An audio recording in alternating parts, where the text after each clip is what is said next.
All right, let's talk Raja. Raja, you with Allworth Money Matters. Yes, thank you very much. I'm a client of Allworth Money Management, Oh, and you guys have done a wonderful job. Okay, well, thank you. Just for full disclosure for everybody else, we probably have other clients that aren't happy with us that we haven't done a wonderful job. But anyway, okay, continue on, just to keep our legal department happy. So my question is related to this tariffs. It seems to be a moving goalpost. I have my own opinions of it. But what is the end goal of all these tariffs? I mean, you can have tariffs, yes. And if a shipload of cars from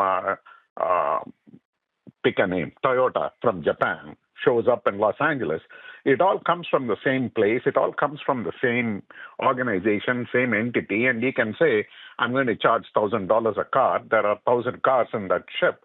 So 1,000 times 1,000, you get $1 million in tariffs. It's pretty straightforward math.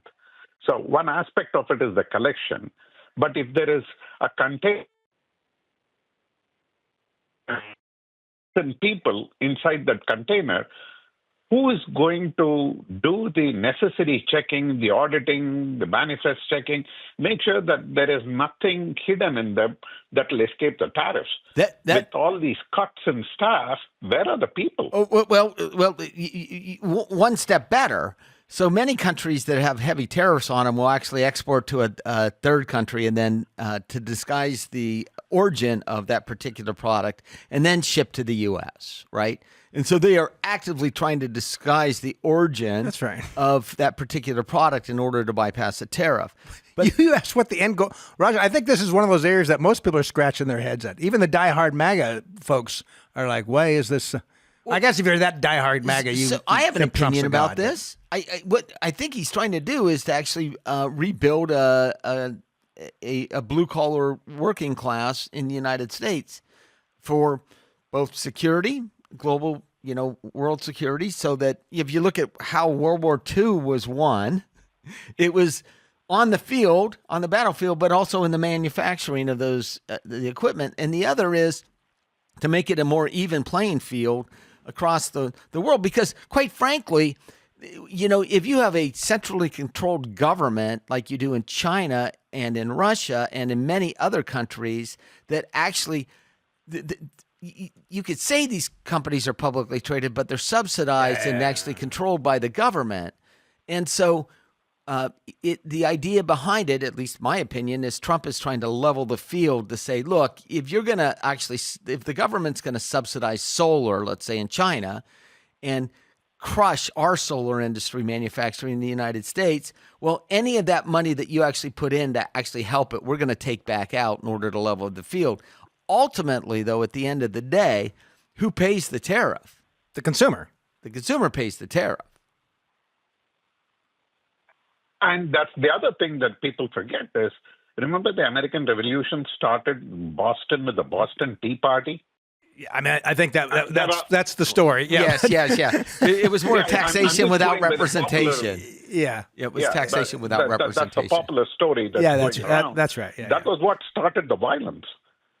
The actual shooting started because of that. It was taxation without representation, and it was colonization.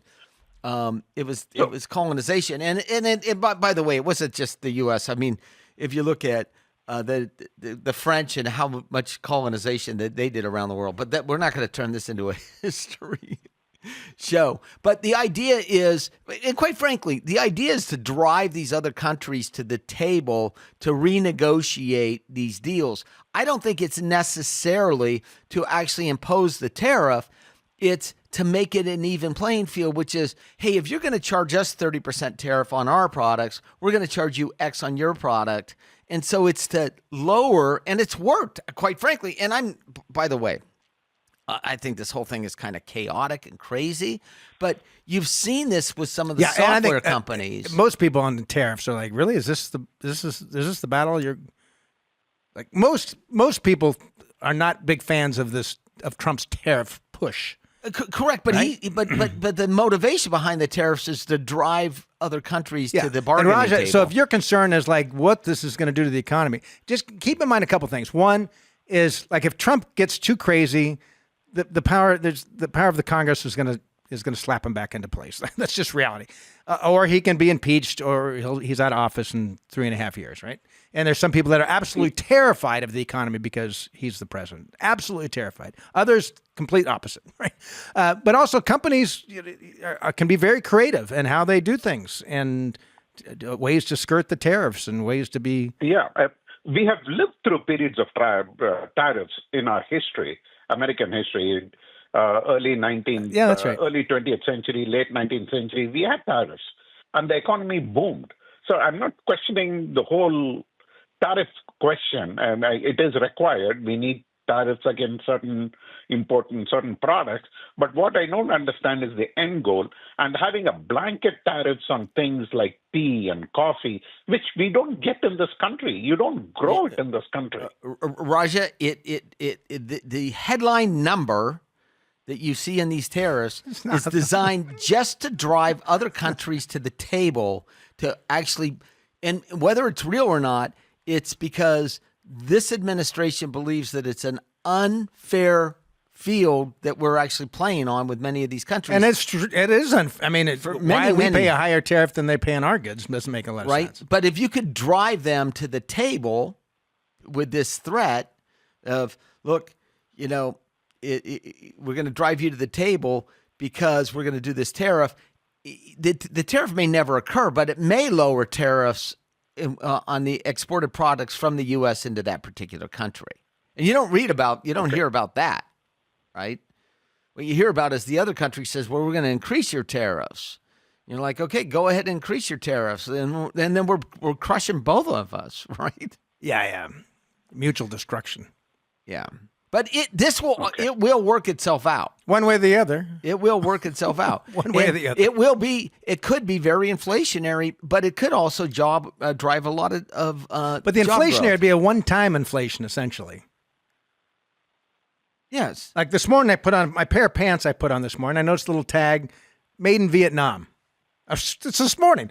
Made in Vietnam. Pants I like, putting on, and I thought, I wonder how much more expensive these. I don't know what our tariff is. I think it's been in the news. I think like quite a bit of goods and services are made. Goods are made in Vietnam these days. And I thought, I wonder how much more my pants would go up. But it would just be. Let's say I spent $100 for my pants, and let's say the tariff's 20%. Maybe it goes up to $115 once. But it's not an annual. It's not an annual increase. And that. What you would actually do It'd be a is one-time. You would change how you consume. Which is buy less pants. But it's good for like the inflationary where they have a market basket of goods. It assumes that that people don't respond to pricing, but people absolutely respond to pricing. That's right. And if coffee got too expensive, I'd switch to tea. Yes, and if tea got too expensive, I'd Red Bulls. I guess. Red Bull. Raj, I wish we had good answers for you. Yeah, but my belief is it's to drive these other countries to the table to negotiate. Not only, I don't think the intent is actually to raise the tariffs. It's to lower the tariffs against U.S. goods going into that particular country. But that's the end goal. I believe that's the end goal. Yeah, to make it more competitive. Our products more competitive globally. Globally, right? And it's actually, we've seen this with some of the like Meta. Some of these beneficiaries of this have actually been the big technology companies because they need more breaks. Well, that's so. Anyway, appreciate the call and thank you for being a client of Allworth. Yeah, thanks, Raja. Yeah, and.